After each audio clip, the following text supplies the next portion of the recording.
Good afternoon, everyone, as we take time for this prayer and reflection. And today we hear in Luke's Gospel on this Easter Thursday a resurrection appearance by Jesus where he appears to his disciples and says, "Peace be with you."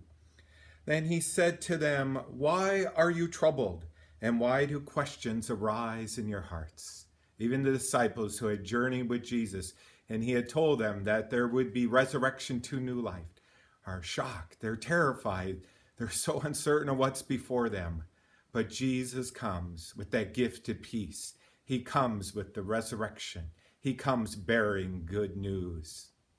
I want to take this time to share some good news. I serve on the New Ulm Diocesan Priest Personnel Board and been meeting about plan for parishes. And I believe what I'm sharing is some good news for our parishes. First of all, our Christ the King area faith community is staying together with all 4 of its parishes.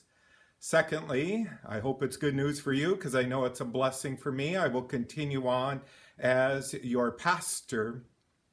But in light of some changes in our diocese, it also means now that I will become pastor of St. Peter's in Canby and St. Leo in St. Leo.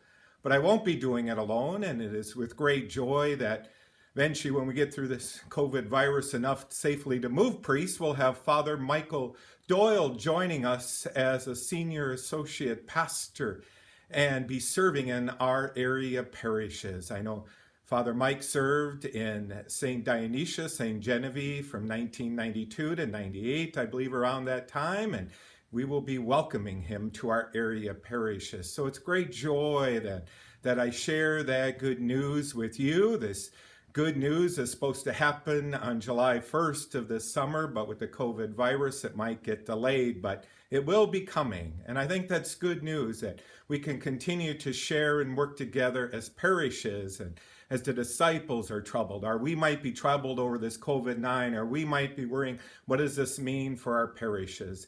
I know in the Spirit of God and the good news of this Easter season, we can work through any of these issues and we can continue to be strong in living our faith day after day, and especially sharing that through the gift of our parishes. So we pray God's blessings on our parishes and we give praise to God. And let me pray Psalm 8 today. That is our psalm for the daily Mass today on this Easter Thursday.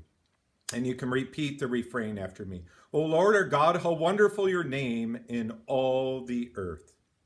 O Lord our God, how glorious is your name over all the earth. What is man that you should be mindful of him, or the Son of Man that you should care for him? O Lord our God, how wonderful your name in all the earth. You made him little less than the angels, and crowned him with glory and honor. You have given him rule over the works of your hands, putting all things under his feet. O Lord our God, how wonderful your name in all the earth. All sheep and oxen, yes, the beasts of the field, the birds of the air, the fishes of the sea, and whatever swims the paths of the sea. O Lord our God, how wonderful your name in all the earth. How wonderful you are, God, to each and every one of us in this Easter time. May your peace come to us and to our Christ the King area faith community as we face these issues today, and we will face with great joy what is before us in the days ahead. God's blessings.